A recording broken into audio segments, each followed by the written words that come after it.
Comment se fait-il que les arguments utilisés contre le commandant Toumba sont pourtant tombés pendant les débats, mais que Toumba soit donc condamné? C'est de cela que nous allons discuter dans cette vidéo suivante.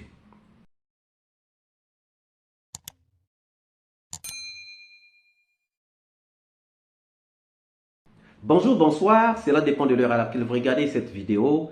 Bienvenue si vous nous découvrez pour une première fois. Encore un réel plaisir pour moi de venir devant vos écrans vous exposer les analyses de Soleil d'Afrique. Comment se fait-il que les arguments qui ont été utilisés contre Toumba sont pourtant tombés, mais que Toumba ait été condamné à 10 ans d'emprisonnement?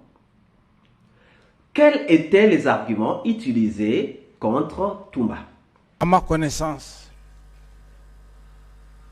l'acteur principal, M. Toumba Diakité, et je le dis parce que c'est lui qui a fait toutes les accusations à ma personne.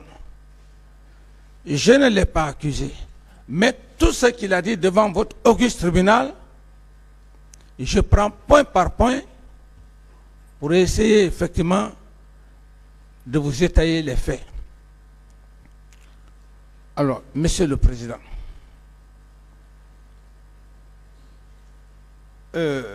parce qu'il y a une confusion que M. Aboubakar Sidiki Diakité dit Toumba a essayé de créer dans l'esprit de la Cour lorsqu'il dit qu'il n'a jamais joué le rôle de commandant de régiment. Et je me porte en faux, Monsieur le Président, pour la simple raison que si M. Toumba Diakité ne jouait pas le rôle de commandant de régiment, il ne se serait pas permis d'aller à un centre pour chercher ou enlever 26 éléments signés, vu le commandant du régiment aide de camp du PRG. Premièrement, complot avec Sekouba et Alpha Condé. Et là, nous pouvons bien savoir que cet argument ne tient pas debout. Parce que même si il y avait un complot d'écarter Dadis Camara n'a été écarté du pouvoir qu'après les massacres du 28 septembre 2009. C'est-à-dire à partir du 3 décembre 2009. Donc, si Toumba, Sekouba et Alpha Condé avaient un plan d'évincer Dadis du pouvoir, ça devait donc être effectif à partir du 3 décembre 2009. Même si ce n'est pas le cas, même si c'est Dadis qui est allé attaquer Toumba, mais supposons que le complot était d'écarter Dadis, on n'a pas écarté Dadis avant le 28 septembre, mais on l'a écarté quelques mois après le 28 septembre. Donc cet argument ne tient pas debout. Deuxième argument, Toumba détenait la clé du magasin des armes. Donc, Toumba pouvait faire sortir des armes, aller donner à des gens et aller attaquer pour faire un coup d'état contre Dadis ou encore pour aller massacrer les gens. Or, nous savons que le 25 septembre 2009, il y a eu une sortie massive d'armes de l'armurerie. Et c'est là où le général Konaté, Sekouba, va envoyer le colonel Joe pour aller voir Toumba afin qu'ils aillent voir. Mais Toumba a appelé pour dire, mais oh non, c'est Dadis qui nous a envoyés. Donc, si les gens là sont allés jusqu'à l'armurerie, ouvrir l'armurerie, sont passés par Toumba, ça veut dire que c'était ces gens-là qui avaient la clé de l'armurerie, mais ce n'était pas Toumba. C'était pas Toumba. C'est tellement donc simple. Sinon, Le colonel Zo est là, on ne l'a pas appelé. C'est parce que c'est sûr et certain que le tribunal avait compris que ça ne valait pas la peine d'appeler le colonel Zo. Pourquoi? Parce qu'ils avaient finalement compris que Toumba ne détenait pas la clé de l'armurerie. Troisième élément, troisième argument. On dit que le commandant Toumba était le commandant du régiment.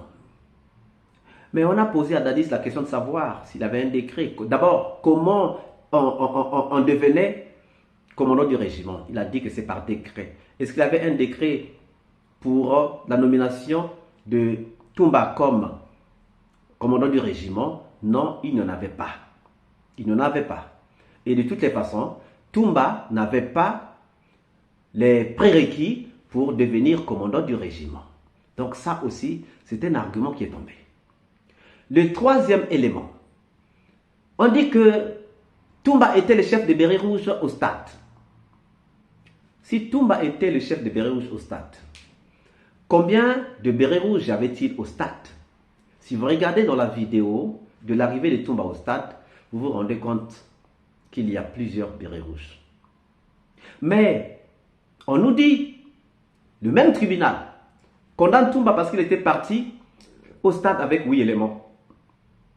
On s'arrête d'abord là. Il était parti au stade avec 8 éléments.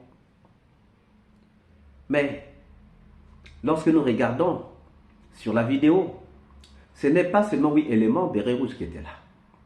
Donc, le tribunal à qui on a voulu faire croire que Toumba était au stade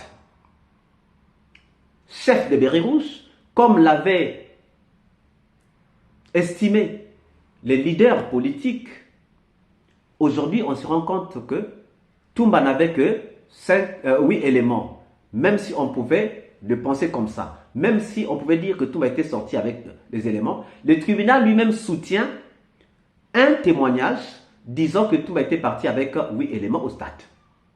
Maintenant, les autres éléments venaient de qui? Venaient d'où? Point d'interrogation. Et même les 8 éléments, c'est basé sur les témoignages de Alpha Amadou Baldé, qui n'était même pas à Conakry le jour des massacres. Et on prend quand même cela en compte. Au lieu de prendre en compte le témoignage de ceux qui étaient à Conakry, qui ont vécu, qui sont témoins, on prend le témoignage de quelqu'un qui était à des centaines de kilomètres de Conakry. Et on veut donc se fonder sur ça pour condamner le commandant Toumba. Un argument qui est complètement faux, qui est complètement à déclasser. Un autre argument, le cinquième. Toumba était arrivé au stade avec 5 pick-up. Mais, 5 pick-up. Mais comment quelqu'un peut-il aller au stade avec 8 éléments, mais utilisant 5 pick-up? On pourra dire, c'est peut-être pour prendre les leaders, les mettre dans les pick-up, mais finalement, les leaders allaient être seuls puisqu'ils n'avaient que 5 éléments. Ils n'avaient que 8 éléments. Donc, 5 pick-up, ça veut dire que il y avait déjà 5 chauffeurs. En dehors des 5 chauffeurs, il y avait 3 non-chauffeurs. Parmi les 3 non-chauffeurs, non, 3 non-chauffeurs, pour ne pas prendre Toumba, puisque Toumba devrait être donc le 9e élément. Donc ça veut dire que lorsque on allait embarquer les leaders pour aller les tuer, lorsqu'on allait embarquer les manifestants pour aller les tuer, il y aurait des véhicules qui n'allaient pas avoir d'autres militaires que les chauffeurs. Pourquoi? Parce que si on prend les 5 pick-up, on met les leaders, les manifestants, il reste 3 personnes. On met une personne dans le premier pick-up, une deuxième personne dans le deuxième véhicule pick-up, une troisième personne dans le troisième véhicule pick-up. Ça veut dire qu'il y a le 4e et le 5e véhicule pick-up qui n'ont pas de militaires sauf les chauffeurs. Et ça, vous pensez que ça peut tenir debout? Mais ça ne peut pas tenir debout. Nous n'avons pas des cerveaux de moineaux. Nous avons des cerveaux humains. Nous réfléchissons, nous analysons, nous regardons. Donc ça ne peut pas tenir debout. Ils se sont fondés sur ce que Goumou a dit. Mais si Goumou a dit la vérité, pourquoi condamner Goumou aujourd'hui? Si ce que Goumou a dit est vrai, pourquoi ne pas libérer Goum, pourquoi ne pas la quitter, mais le condamner? Point d'interrogation. Sixième élément, Toumba était à la tête des bérets rouges, selon donc les leaders. Or, à la barre, les mêmes leaders, en l'occurrence Baori, a dit, avec le recul et le temps, nous comprenons mieux, nous apprécions mieux la situation. Et donc, il veut dire que ce que nous avons dit à chaud, nous comprenons que ce n'était qu'à chaud et ce n'était pas la vraie réalité. Aujourd'hui, avec le recul et le temps, nous pouvons mieux apprécier la situation. Septième argument, Toumba était le chef des assaillants. Mais par contre, les leaders politiques qui avaient dit que Toumba était à la tête des bérets rouges, donc des assaillants, disent eux-mêmes que Toumba nous a sauvés. C'est ce qu'ils disent à l'instruction finale, à l'instruction définitive, que Toumba nous a sauvés. Comment un assaillant peut-il sauver des gens? Donc, Toumba est un assaillant gentilhomme. Un assaillant gentilhomme. Il vient pour assassiner, mais il prend ceux qu'il doit assassiner, il les met dans le véhicule, les emmène à l'hôpital pour aller les soigner. Donc, cet argument aussi, que Toumba était le chef des assaillants, ne passe pas. Le huitième argument, Toumba était le chef de Begré. Or, Paul Massa, qui a travaillé avec Begré, a dit à la barre que Begré rendait compte directement à Dadis Camara. Que Begré dépendait directement de Dadis Camara, selon Paul Massa. On se fonde sur ça. Pourquoi? Parce qu'on veut dire que parce qu'il avait désigné. Désigner et nommer, ce n'est pas le même verbe. Ce sont deux verbes différents. Désigner ou proposer, comme l'a dit lui-même, Dadis Camara là-bas, il a été clair. Il a dit, c'était la proposition de Toumba et j'ai entériné. Et nous avons déjà expliqué à plusieurs reprises pourquoi Toumba avait laissé Begré au camp Koundara. C'est parce que Begré avait la maîtrise du camp, ou avait la maîtrise des camps, comme Marcel. Et donc, dans la prise du pouvoir, il faut sécuriser les camps. Et Toumba est arrivé au camp Koundara, il avait avec lui Begré, il a dit à Begré, reste là, sécurise. Ce n'est pas une nomination. Ça ne veut pas dire que Begré devrait dépendre donc du Toumba. Donc, tous ces arguments sont faux, archi faux. Tous ces arguments sont des contre-vérités.